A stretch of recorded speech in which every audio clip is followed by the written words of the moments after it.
जाग जा रे योगी, मिटा दे आलस के घेरे। अमृत वेले बाबा पुकारे, देखो बाहें पसारे। बाबा प्यार तुम्हारा अमृत वेले उठाता, मोहिनी रात में मुझे जगाता। प्रेम की घंटी हृदय मंदिर में बजती, परमात्मा पुकार में आत्मा सुनती।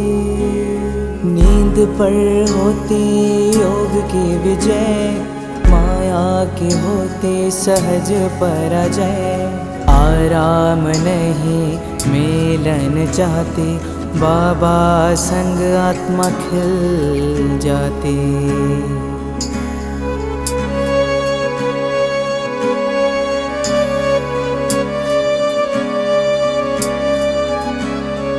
अपने कहा रात को अलविदा, परवाना हुआ क्षमा पे फिदा। समय से पहले बाबा जगाते, नयन खुलते ही मिलन कराते। प्रेम में भीगा मन संकल्प मुस्काते, माया के बंधन स्वयं कट जाते। ठंडी गर्मी बारिश अब तप के साथी, मौसम की मार अब ना डराती। सोना अब आराम नहीं माया है, नींद अब अमृत नहीं विष का साया है। कमाई नहीं ये ऊर्जा की चोरी है, सुस्ती की धुन में बजी माया की लुरी है।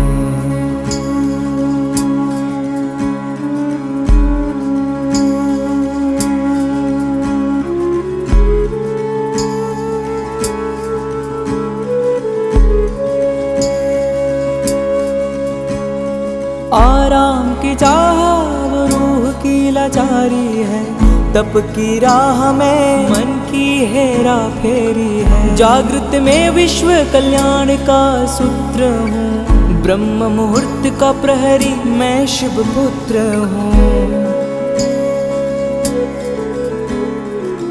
सकल विश्व को तप से भरता, अमृत वेला में तपस्वी जलता। संकल्प से उठता नवयुग की नींव रखता, तप के ईंटों से स्वर्णिम स्वराज्य रचता। नींद की घड़ी अब बीत चुकी है, माया की छाया अब मिट चुकी है। वर्तमान में जलती है आत्मा की मशाल, मैं हूँ जागृत यही मेरा कमाल। बाबा की याद में स्वयं को गढ़ता, योग अग्नि से आलस को राख करता। मैं अब सुनहरी राह मैं हो रहा हूँ, मैं अब खो नहीं रहा मैं जाग रहा हूँ। जाग जा रे योगी, मिटा दे आलस के घेरे। अमृत वेले बाबा पुकारे, देखो बाहें पसारे।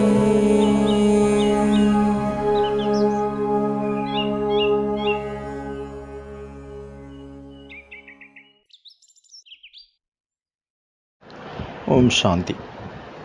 27/9/2025 யுக மாற்றத்தின் நுழைவாயில் அமிர்தவேலை அப்படிங்கிற 108 நாள் பட்டியினுடைய 68வது நாள் இன்று. ஓம் சாந்தி.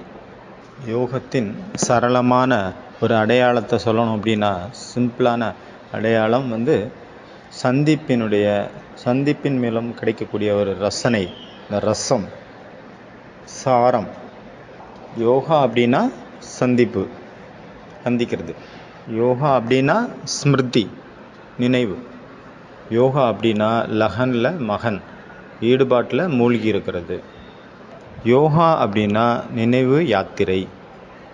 யோகா அப்படின்னா சம்பந்தம், யோகா அப்படின்னா சமர்ப்பணம், யோகா அப்படி என்றால் ஆத்ம அபிமானி ஸ்திதி மற்றும் பரமாத்மா அபிமானி ஸ்திதி. யோகா அப்படின்னா ஏகாகிரதா, மன ஒருநிலைப்பட்ட தன்மை, கான்சன்ட்ரேஷன். யோகம் என்றால் அனுபூதி, யோகம் என்றால் சக்திகளின் சங்கமம். இப்போ யோகாவிற்கு நிறைய வரையறைகள் இருக்குது. இந்த மாதிரி அந்த எல்லாத்துலேயும் முக்கியமானது இந்த 10 விஷயங்கள் நம்ம பார்த்தோம். எல்லாத்தோட ஃபஸ்ட்டு வந்து யோகா என்றால் ஸ்மிருதி, நினைவு. ஸ்மிருதி தான் யோகா, ஸ்மிருதி ஸ்வரூபம் ஆகிறது தான் யோகா பண்ணுறது. ரெண்டாவது யோகா அப்படின்னா யாத்திரை. யாத்திரை அப்படின்னா நேற்று எந்த இடத்துல நம்ம நிறுத்தினமோ அந்த இடத்துலேருந்து மீண்டும் நம்மளுடைய யாத்திரை தொடங்குது. அந்த இடத்துலேருந்து யாத்திரையை முன்னோக்கி போவது. யோகா அப்படின்னா யாத்திரை. யாருடைய யாத்திரை? நினைவு யாத்திரை. மூணாவது யோகா அப்படின்னா சந்திப்பு. யோகத்தினுடைய மூணாவது பரிபாஷை என்ன? மிலன், சந்திப்பு. சந்திப்பு நிகழ்ந்து விடுவது, சந்திப்பின் அந்த ரசத்தை எடுப்பது, சந்திப்பின் சுவையை எடுப்பது, சுவைப்பது. அடுத்தது யோகா என்றால் சம்பந்தம்.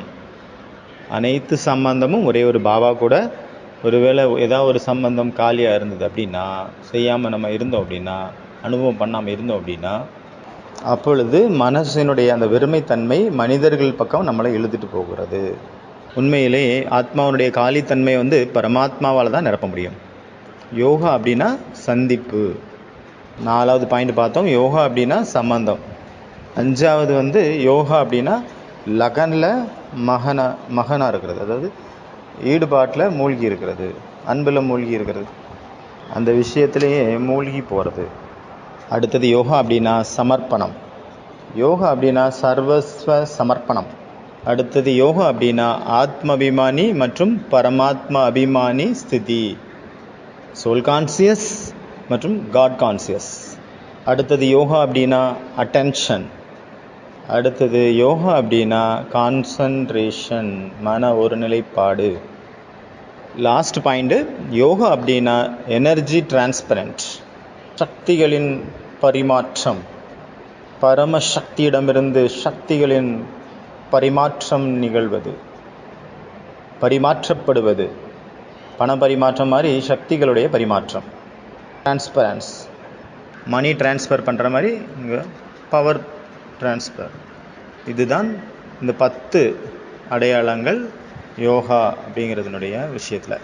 ஆனால் யோகா என்கிறது புத்தகத்தினுடைய வார்த்தைகள் அல்ல, ஆத்மாவின் அனுபவம், அனுபூதி. ஆகையினால யோகாவை சப்தத்தால் நம்ம கட்டி வைக்க முடியாது. சப்தங்களுக்கு அது கட்டுப்பட்டது கிடையாது. மற்ற விஷயங்கள் வந்து சூழ்நிலையை பொறுத்து, நேரத்தை பொறுத்து, ஆத்மாவை பொறுத்து அதனுடைய அடையாளங்கள் மாறிட்டே இருக்கும். இந்த 10 விஷயங்கள் நம்ம பார்க்குறோம். முரளியில் சொல்லப்படக்கூடிய பாயிண்ட் எல்லாம் இதில் அடங்கி இருக்குது. இது மட்டும் யோகா கிடையாது. யோகா அப்படின்னா ரொம்ப ரொம்ப விஷாலமானது. ஒவ்வொரு மனிதனும் யோகாவை தன்னுடைய அனுபவத்தின் மூலமாக கற்றுக்கிறாங்க.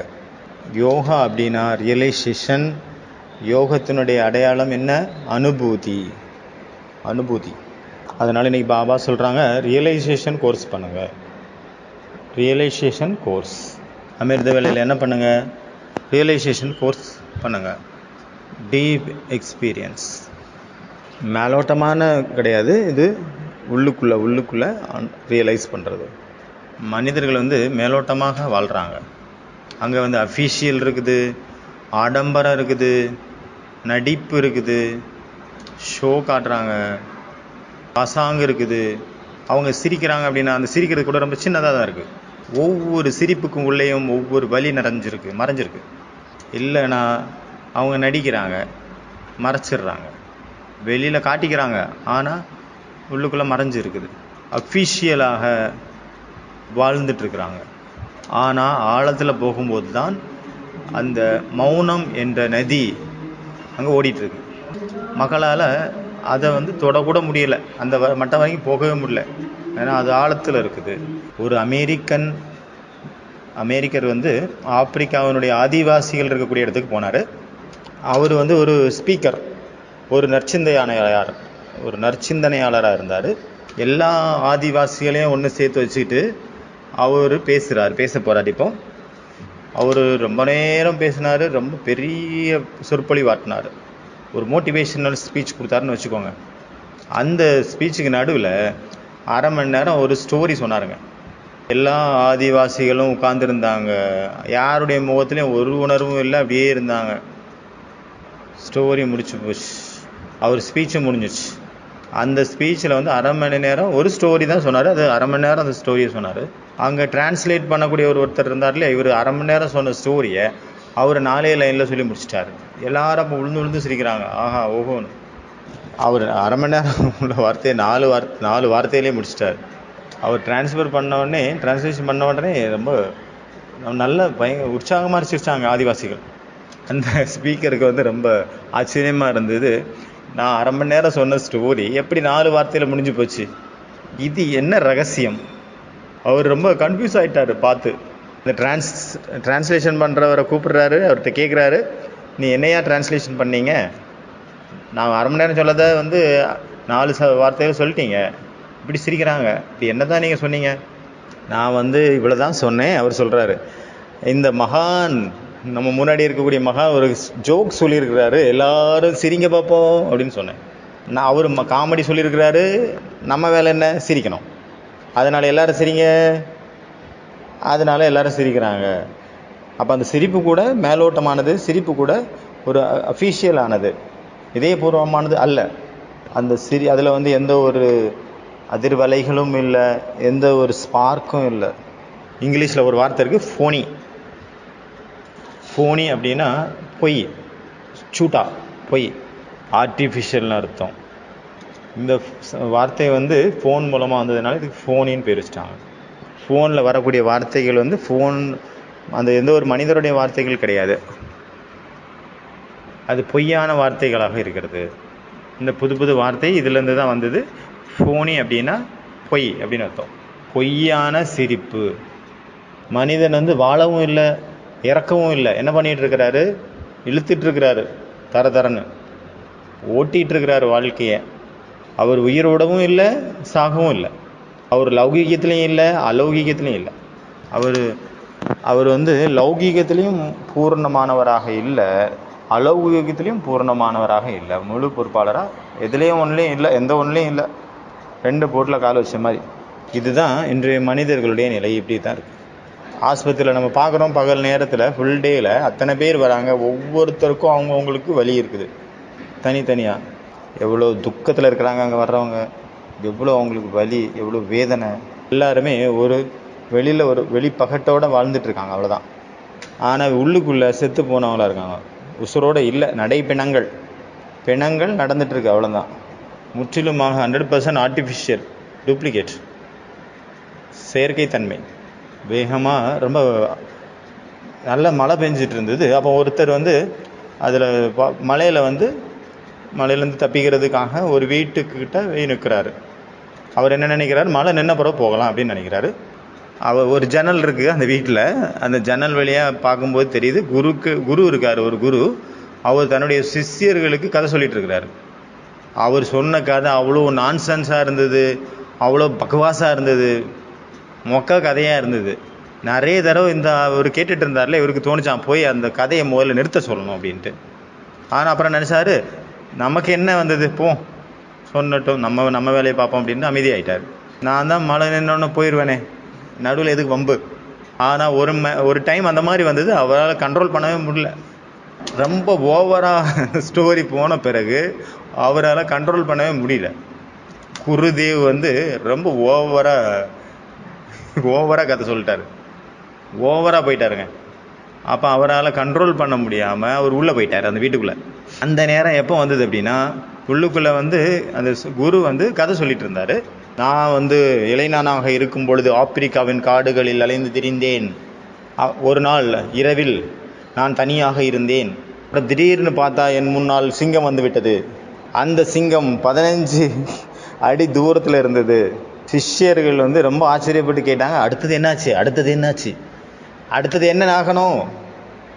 சிங்கம் இன்னும் கொஞ்சம் முன்னாடி வந்தது. என் கையில் ஆயுதமே இல்லை, நான் நிராயுதபாணியாக இருந்தேன். இப்போ சிங்கம் வந்து 10 அடி தூரத்தில் இருக்குது என்கிட்ட இருந்து. சிஷ்யர்கள் வந்து இன்னும் ஆச்சரியப்பட்டு கேட்டாங்க, அடுத்தது என்ன நடந்தது, அப்புறம் என்ன ஆச்சு அப்படின்னு கேட்குறாங்க. குருஜி சொல்கிறாரு, அடுத்தது என்ன நடக்கணும், இப்போ 5 அடி தூரத்தில் இருக்குது. முதல்ல 10 அடி தூரத்தில் இருந்தது, இப்போ 5 அடி தூரத்தில் இருக்குது சிங்கம். இன்றைக்கி சிங்கம் பார்த்தோம்ல நம்ம ஹாஸ்பிட்டலில், சிங்கம் பார்த்தீங்களா யாராவது?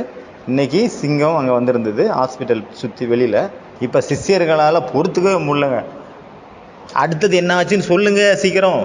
அந்த நேரம்தான் அந்த வெளியில் என்னாரே அவர் உள்ளே வந்து சொல்கிறாரு, வாயை மூடு அப்படின்னு வந்து சொன்னார். உள்ளே வந்துட்டு குருஜி சொன்னார், அந்த சிங்கம் எனக்கும் 5 அடி முன்னாடி நின்றுட்டு இருந்தது. நான் முன்னாடி இருந்துட்டு இருந்தேன், அது என் எதிரில் நின்றுது. நான் நிராயுதபாணியாக இருந்தேன், என் கையில் எந்த ஆயுதமும் இல்லை.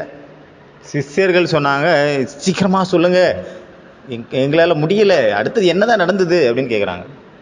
குரு சொல்கிறாரு, அடுத்து என்ன நடக்கும், சிங்கம் என் மேலே பாஞ்சிருச்சு, என்னை சாப்பிட்டுடுச்சு, என்னை கொன்னுட்டு சாப்பிட்டுடுச்சு. இந்த ஒரு பாயிண்ட்டு, அந்த பாயிண்டில் தான் வெளியில் நின்றுட்டு இருந்தார்ல மலையில் ஒதுங்கி, அவர் உள்ளே வந்தார். வந்து வாயா மூடியா, என்னையா பேசிகிட்டு இருக்க கண்டதெல்லாம் அப்படின்ட்டு கத்த ஆரம்பிக்கிறார். இதெல்லாம் ஒரு கதைன்னு சொல்லிட்டு இருக்க நீ. ஒருவேளை சிங்கம் ஒன்றை சாப்பிட்டு இருந்தது அப்படின்னா நீ எப்படி உசுரோடு இருக்க? குரு சொல்கிறாரு, நான் எங்கே உசுரோடு இருக்கேன், நான் தான் செத்துட்டேனே. நான் என்னை நடை பிணம் போல் நடந்துட்டுருக்கேன். நான் ஒரு பிணம், நடப்பிணம், செத்தாச்சு. இதெல்லாம் ஒரு வாழ்க்கையா? சாகவும் இல்லை, உயிரோடையும் இல்லை, ரெண்டாங்கட்டா. லௌகீகத்துலேயும் ஒழுங்காக போகல, அலௌகீகத்துலேயும் உள்ளே வர மாட்டேங்கிறாங்க. ரெண்டு பக்கம் இருக்காங்க. வெளியில் இருக்கவங்க நினைக்கிறாங்க நம்ம உள்ளே வரணும் அப்படின்ட்டு, உள்ளே இருக்கிறவங்க நினைக்கிறாங்க இங்கே இருந்து நான் என்னத்தை பண்ணிட்டேன். அதே துக்கம், அதே வலி, அதே அதே அரசியல், அதே சண்டை, அதே பதவி பட்டம், அதே மனிதருடைய சுபாவம் தான். மனிதர்கள் வெளி உலகத்தில் என்ன பண்ணுறாங்களோ அது எல்லாம் அங்கேயும் நடக்குது. அதே வெளி உலகத்தில் மாதிரி பைசா பைசா பைசா பைசா, அங்கே ஒரு உலகத்தில் எப்படி வைத்தறிச்சல் கடுப்பு அப்படின்னு சொல்கிறாங்களோ அதே போல் பொறாமை எல்லாமே எங்கேயும் இருக்குது. சும்மா ஓடிட்டுருக்கு, அவ்வளோதான் லைஃப். வாழவும் இல்லை, சாகவும் இல்லை.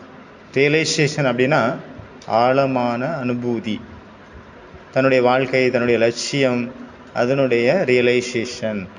மேலோட்டமாக கிடையாது, நம்ம வெளியில் நடிச்சிட்டு இருக்கிறது கிடையாது, இந்த பொய்யான நம்மளுடைய வாழ்க்கை கிடையாது, அஃபீஷியலானது கிடையாது. நம்மளுடைய எல்லா திருவிழாவும் அங்கே எப்படி கொண்டாடுறாங்க, இங்கே நம்ம எப்படி கொண்டாடுறோங்கிறத நம்ம மற்றவங்களுக்கு சொல்கிறோம், புரிய வைக்கிறோம். அதில் கூட அஃபீஷியல் தான் இருக்குது. எல்லாம் ஆக்ட் பண்ணுறாங்க, அவ்வளோதான், நடிக்கிறாங்க சந்தோஷமாக இருக்கிற மாதிரி ஒரு நாளைக்கு. ஆன்மீகமே அதில் இல்லை. அஃபீஷியல் மற்றும் ஷோ பண்ணுறது, இல்லைன்னா நடிக்கிறது, வெளியில் நடிக்கிறது, இந்த விஷயங்களில் ஆன்மீகத்தன்மையை இழந்துடாதுங்க. ஏன்னா நம்மளுடைய யாத்திரை தனியான யாத்திரை, குரூப்பினுடைய யாத்திரை கிடையாது, மௌனத்தின் யாத்திரை நம்மளுடைய யாத்திரை. அதனால தான் பாப்தாதா சொன்னாங்க, ரியலைசேஷன் கோர்ஸ் பண்ணுங்கள், ரியலைசேஷன் கோர்ஸ், டீப் ரியலைசேஷன். அப்புறம் பாபா சொன்னார் உபராம் அப்படிங்கிறது சொன்னார். உங்கள் எல்லாத்துலேயும் கேள்வி, உபராம் மற்றும் சாட்சி ரெண்டுக்கு என்ன வித்தியாசம்? உபராம் அப்புறம் சாட்சி ரெண்டுலேயும் என்ன வித்தியாசம் சொல்லுங்கள் பார்ப்போம். உபராம் அப்படின்னா அவர் பார்க்குறாரு, ஆனால் அதை பார்க்குறதே இல்லை, பார்த்தாலும் பார்க்காத நிலை. சாட்சியாக இருக்கிறவங்க பார்க்குறாங்களா? அப்போ உபராம் இருக்கிறவர் கண்ணை முடிக்கிறாரா என்ன? உபராம் அப்புறம் சாட்சி ரெண்டுலேயும் என்ன வித்தியாசம் கரெக்டாக சொல்லுங்கள். யார் சொல்லுவீங்க?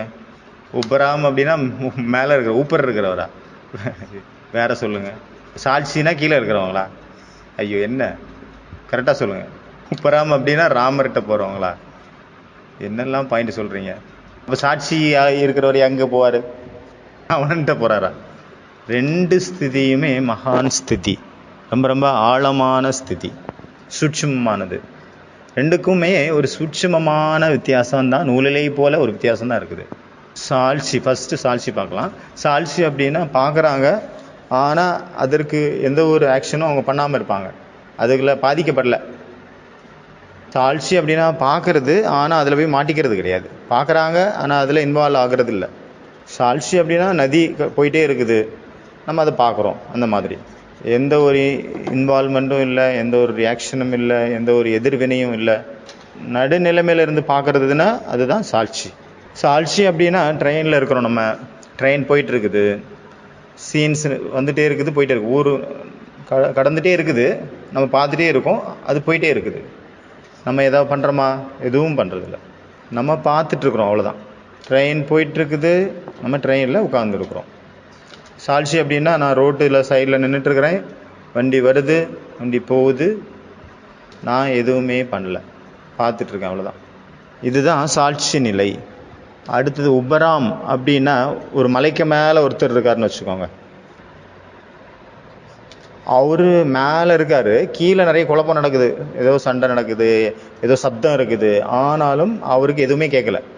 அதாவது நிறைய பிரச்சனை, அவர் உயர்ந்த ஸ்திதியில் இருக்கிறாரா. நம்ம பிராமண வாழ்க்கைப்படி சொல்லணும் அப்படின்னா உயர்ந்த ஸ்திதியில் நிலச்சிருக்கிறாங்க, கீழே என்ன நடந்தாலும் அது ஒன்றுமே தெரில. உபராம் அப்படின்னா மேலே இருக்காரு, கூடவே உயர்ந்த ஸ்திதியில் இருக்கிறாரு. சாட்சி அப்படின்னா சிசிடிவி கேமரா மாதிரி.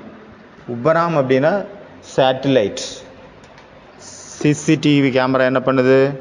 எதுலேயும் இன்வால்வ் ஆகாது, வெறும் காட்டுது, அவ்வளோதான். சேட்டலைட் என்ன பண்ணுது? ரொம்ப மேலே இருக்குது, ஆனால் அதுவும் படம் பிடிக்குது. அது எதுலேயுமே ஷேக் ஆகாது, எதுலேயும் இன்வால்வ் ஆகாது, எதுலேயும் பிரபாவத்தில் வராது. அது எதையுமே கேட்காது, எதுவும் செய்யாது சேட்டலைட்டு. அது அதனுடைய உயர்ந்த ஒரு ஸ்ட்ரீட்டில் உட்காந்துருக்கு, அவ்வளோதான். இப்போ இதுலேருந்து பார்க்கும்போது உபராம் ஸ்திதிங்கிறது சாட்சி நிலையை விட ரொம்ப ரொம்ப மேலான ஸ்திதி, உயர்ந்த ஸ்திதி. ஏன்னா உபராம் அப்படிங்கிற ஸ்திதிக்குள்ள சாட்சிங்கிற நிலையும் அடங்கி இருக்குது, ரெண்டுமே. சாட்சி அப்புறம் உபராம். பாபா வந்து சொல்லியிருக்காரு உபராம் அப்படிங்கிற இன்னைக்கு பாயிண்ட்டு. பாபா கூட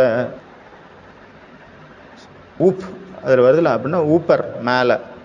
அன்னைக்கு கூட நம்ம எக்ஸாம்பிள் பார்த்தோம்ல, மேலேருந்து பார்த்துட்டு இருக்கிறாருன்னா அங்கே என்ன நடக்குது? 2 பேர் ஃபைட் பண்ணிட்டா கூட அவங்க மேலேருந்து பார்க்குறவங்களுக்கு அவங்க ஃபைட் பண்ணுறாங்களா இல்லை அவங்க நடனம் ஆடுறாங்களா கன்ஃபியூஸாக இருக்கும். அது எதுவுமே தெரியாது. ஒரு சீன் நடக்குது, அவ்வளோதான் தெரியும். சப்தமும் கேட்காது, கரெக்டாக புரியவும் செய்யாது காட்சி என்ன நடக்குதுன்ட்டு. ஆனால் சாட்சியாக இருக்கிறாங்கள, அவங்க கேட்குறாங்க, பார்க்குறாங்க, ஆனால் என்ன பண்ண மாட்டார்? ரியாக்ட் பண்ண மாட்டார், இன்டர்ஃபியர் பண்ண மாட்டார், எதுலேயுமே நடுவில் தலையிட மாட்டார், மூக்க நுழைக்க மாட்டார். சாட்சி அப்படின்னா எந்த பக்கமும் சாராத ஒரு நடுநிலைமையினுடைய ஸ்திதி. உபராம் அப்படிங்கிறது மேலையினுடைய ஸ்திதி.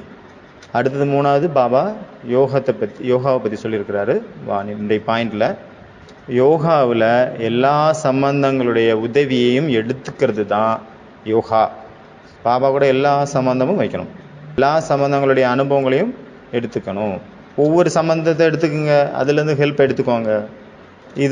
இந்த மாதிரி இப்போ இருக்குது, என்ன பண்ணுறது நீங்கள் சொல்லுங்கள் அப்படின்னு பாபாட்ட கேட்குறது. சொல்லுங்கள், பாபாக்கிட்ட ஒப்படைச்சிருந்துங்க, சமர்ப்பணம் பண்ணிடுங்க. அடுத்தது வந்து செக்கிங். ஒவ்வொரு செக்கிங்கும் சோதனையும் ஆத்மாவை தன்னுடைய இடத்துல வந்து நிலைநிறுத்துது. பாபா என்ன சொல்கிறாரு?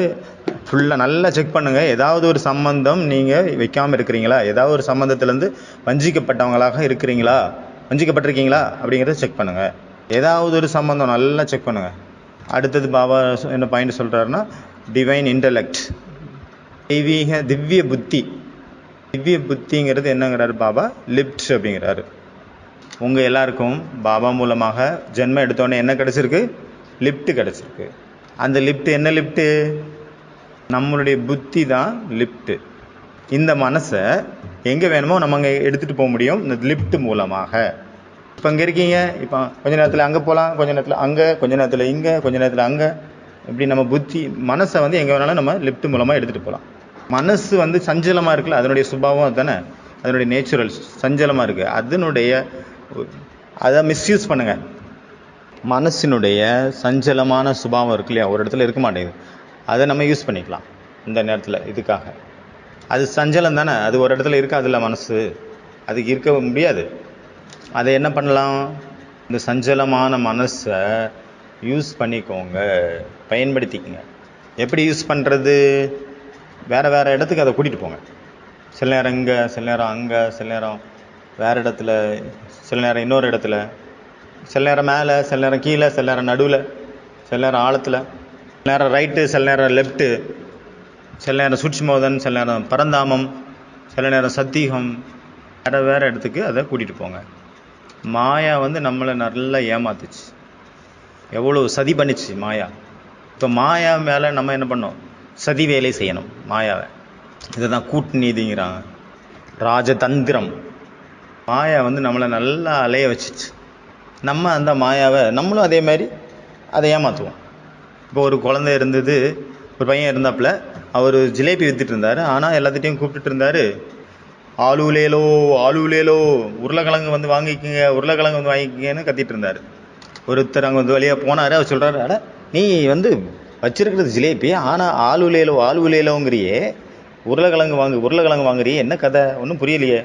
அவர் சொல்கிறாரு, இங்கே நிறைய சுற்றிட்டு இருக்கு, அதுக்கு கேட்டுறக்கூடாதுல்ல, அதனால நான் இப்படி சொல்கிறேன். அவருடைய தந்திரத்தையே மாற்றிட்டார், பிளான், யுக்தி. அப்போ எல்லோரும் இப்போ கண்களை மூடிக்கோங்க.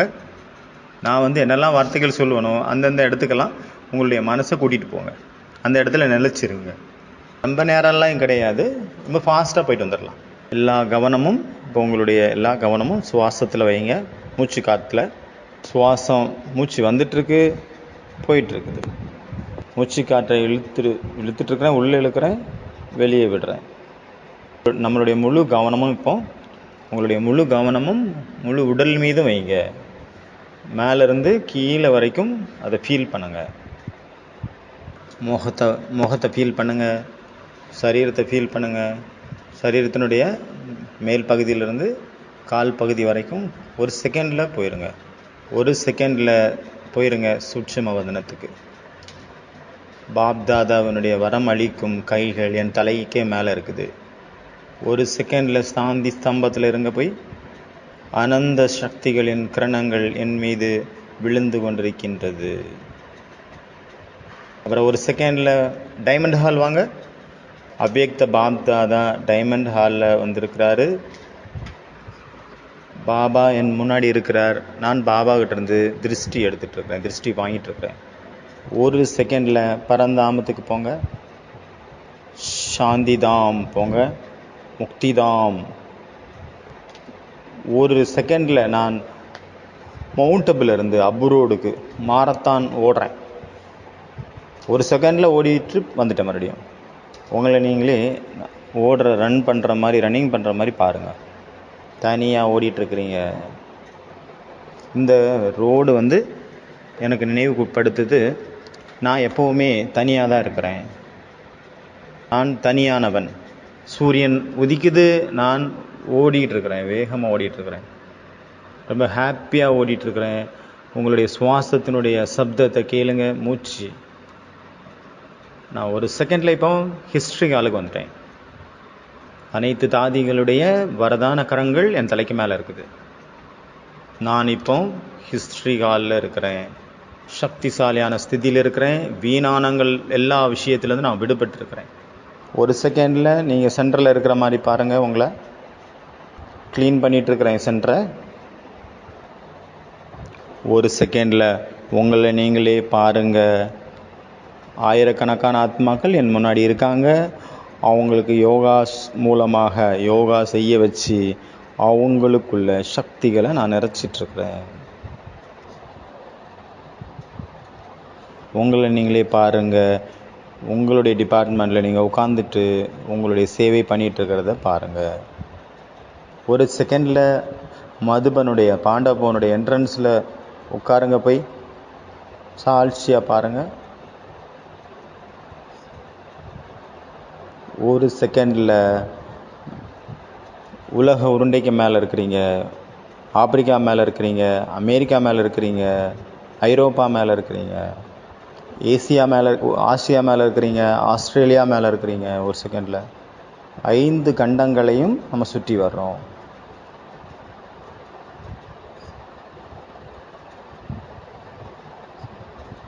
ஒரு செகண்டில் ஆகாயத்திற்கு நான் சகாஷ் கொடுக்குறேன்.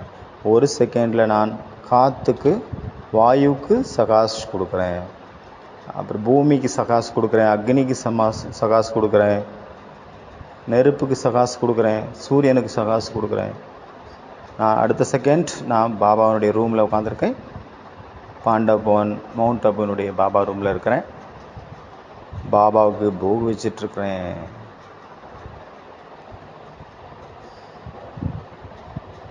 மீண்டும் நான் ஆத்மா என்னுடைய நெற்றியினுடைய மத்தியில் உட்கார்ந்துருக்கிறேன், வந்து சேர்ந்துட்டேன். நான் ஒரு தெய்வீகமான உயிரோட்டமான ஆத்மா. நான் பரம பவித்ர ஆத்மா ஆவேன். மலைக்கு மேலே ஒரு கோவில், சின்ன கோவில் இருக்குது. அங்கு விழிப்படைந்த ஜாகிரத நிலையில் இருக்கக்கூடிய ஒரு தேவி, அஷ்டபுஜாதாரி துர்கா மா, அது நான் தான், நானே ஆவேன். என் முன்னால் பக்தர்கள் வரிசையாக நின்று கொண்டிருக்கிறார்கள், கூட்டம் கூட்டமாக நின்று கொண்டிருக்கிறார்கள். அப்புறம் ஒரு சிட்டி இருக்குது. அந்த சிட்டியினுடைய நடுவில் ஒரு சின்ன கோவில் இருக்குது. அந்த கோவிலில் நான் உட்கார்ந்துருக்கிறேன், அமர்ந்திருக்கிறேன்.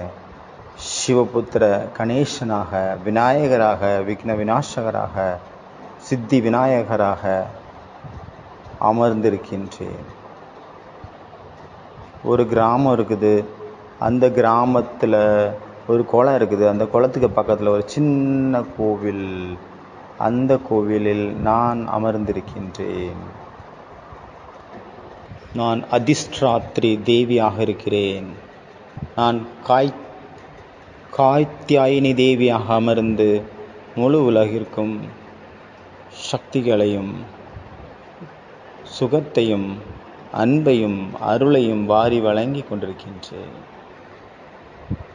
மீண்டும் நான் அந்த ஓம் சாந்தி பவனில், நான் ஆத்மா, எனக்கு சொந்தமான இந்த உடலில் நான் மீண்டும் வந்து சேர்றேன். என்ன பண்ணணும்?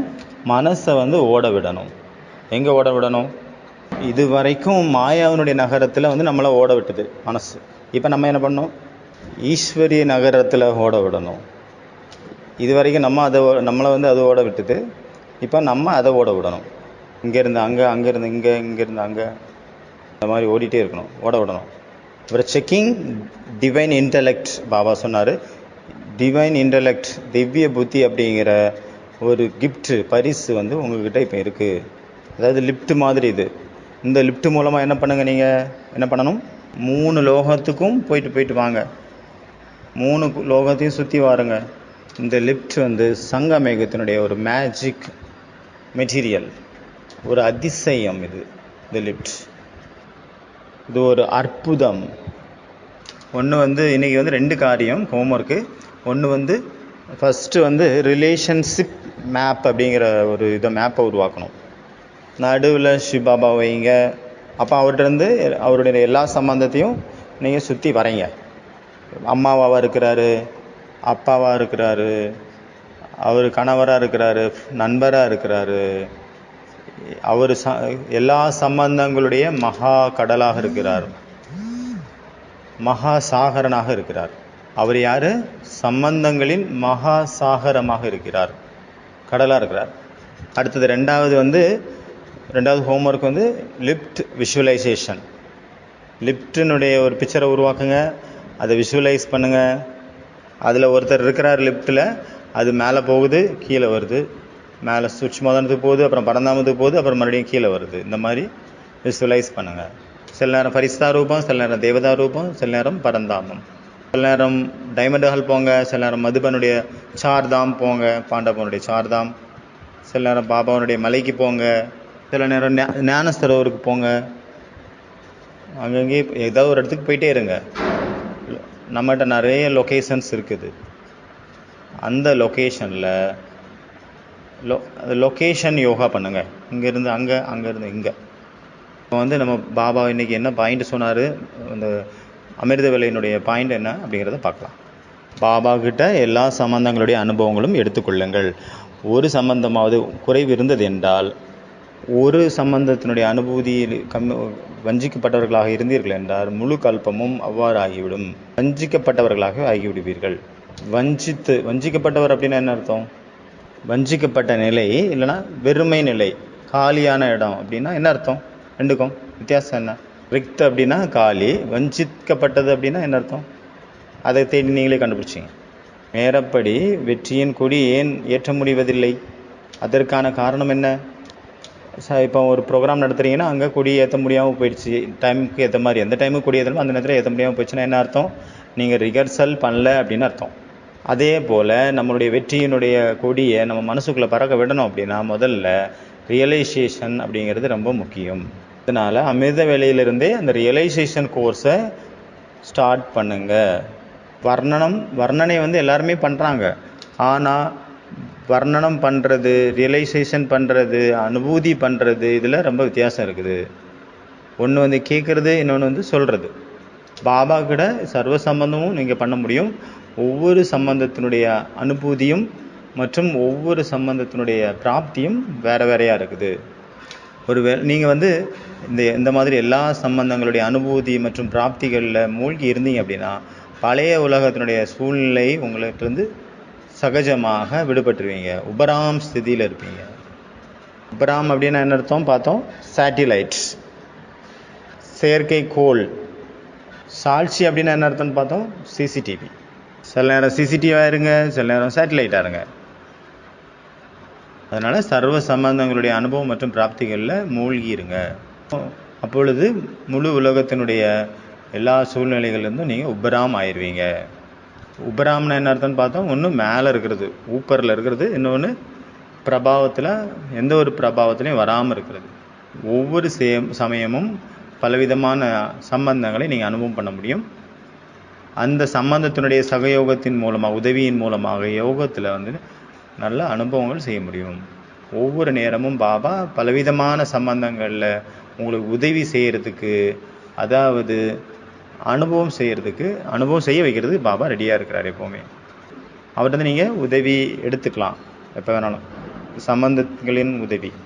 சம்பந்தங்களின் அனுபவத்தின் மூலமாக.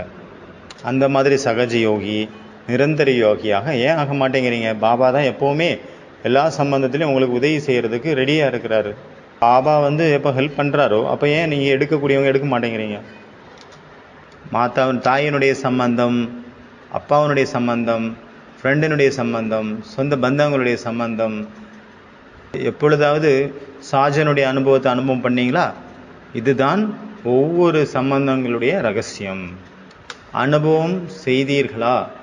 ஒவ்வொரு ரகசியங்களையும், அனுபவங்களையும், சம்பந்தங்களின் ரகசியங்களை அனுபவம் செய்தீர்களா? பாருங்கள் எவ்வளோ அழகான வார்த்தை, சம்பந்தங்களின் ரகசியம். இந்த ரகசியத்தை ஓப்பன் பண்ணணும் நம்ம. இதுதான் மிஸ்ட்ரி. ஒருவேளை ஏதாவது ஒரு சம்பந்தத்திலிருந்து நீங்கள் அதனுடைய அனுபவத்திலிருந்து வஞ்சிக்கப்பட்டவங்களாக இருந்துட்டீங்க அப்படின்னா முழு கல்பத்திலையும் அந்த மாதிரி வஞ்சிக்கப்பட்டவர்களாக ஆயிடுவீங்க. ஏன் அப்படின்னா கல்பத்தில் இந்த ஒரே ஒரு தடவை தான் எல்லா சம்பந்தங்களுடைய அனுபவத்தினுடைய அந்த பொக்கிஷத்தினுடைய பிராப்தி கிடைக்குது. இப்பொழுது இல்லை அப்படின்னா அது எப்போவுமே கிடையாது. அதனால் உங்களை நீங்களே செக் பண்ணுங்கள். ஏதாவது ஒரு சம்பந்தத்தினுடைய அனுபூதி வந்து இப்போ வரைக்கும் நான் செய்யாமல் இருக்கிறேனா? அது எந்த சம்பந்தம்? ஆனால் உண்மையிலேயே அனுபவம் பண்ணுறது அப்படின்னா மீண்டும் மீண்டும் ரிப்பீட் அதே பண்ணிகிட்டு இருக்கக்கூடாது. அப்பா, டீச்சர், சத்குரு, அந்த மூணையும் மாற்றிடுங்க. அதுதான் டெய்லி பண்ணுறீங்களே. ஏதாவது புதுசாக அவரை வந்து பாபா கூட சம்பந்தம் வச்சுக்கோங்க. அவரை கைடாக வச்சுக்கோங்க. ஆப்ஷன் பி அப்படின்னு ஒரு புக்கு இருந்தது இங்கிலீஷில். ஆப்ஷன் பி அப்படிங்கிற ஒரு புக்கு.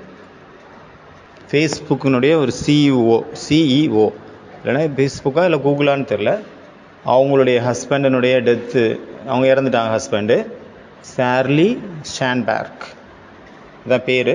சார்லி ஷான்பேர்க் அப்படிங்கிற அவங்க எழுதின புக்கோட பேர் வந்து ஆப்ஷன் பி. அவங்களுடைய ஹஸ்பண்ட் வந்து இறந்துட்டாங்க. அப்போ அவங்க நினைக்கிறாங்க வாழ்க்கையே முடிஞ்சு போச்சு அப்படின்னு. இப்போ நான் என்ன பண்ணுறது? அவ்வளோ வாழ்க்கையில் கஷ்டம், அவ்வளோ துக்கத்தால் சூழப்பட்டு வதங்கி போயிட்டாங்க. அப்போ வந்து அவங்களுக்கு ஒரு தாட் வந்தது, இது வந்து ஆப்ஷன் ஏ. அப்போ ஆப்ஷன் பி இருக்கும் இல்லையா? அது என்ன? ஆப்ஷன் ஏ வந்து துக்கம், ஒரே துக்கத்திலே இருக்கிறது வாழ்க்கையில். அப்போ ஆப்ஷன் பி இருக்குதா? அதுக்கு ஆப்போசிட்டாக ஏதாவது இருக்கா? வேறு ஏதாவது இருக்கா? துக்கம், கவலை, கஷ்டம் இதெல்லாம் இருந்தும் கூட நம்மளுடைய வாழ்க்கையில் ஆப்ஷன் பி இருக்குதா அப்படின்னு அவங்க பார்க்குறாங்க, யோசிக்கிறாங்க. அப்போ அவங்களுக்கு ஆப்ஷன் பி கிடச்சிது. அப்போ வந்து அவங்க அந்த புக்கையும் எழுதிட்டாங்க. அந்த புக்கு வந்து ஆப்ஷன் பி. ஆனால் நம்மக்கிட்ட ஆப்ஷன் சியும் இருக்குது, ஆப்ஷன் டியும் இருக்குது. அதிகாலையில் பாபா கிட்ட கேளுங்க எந்த ஆப்ஷன் சூஸ் பண்ணுறது. अच्छा, ओम शांति।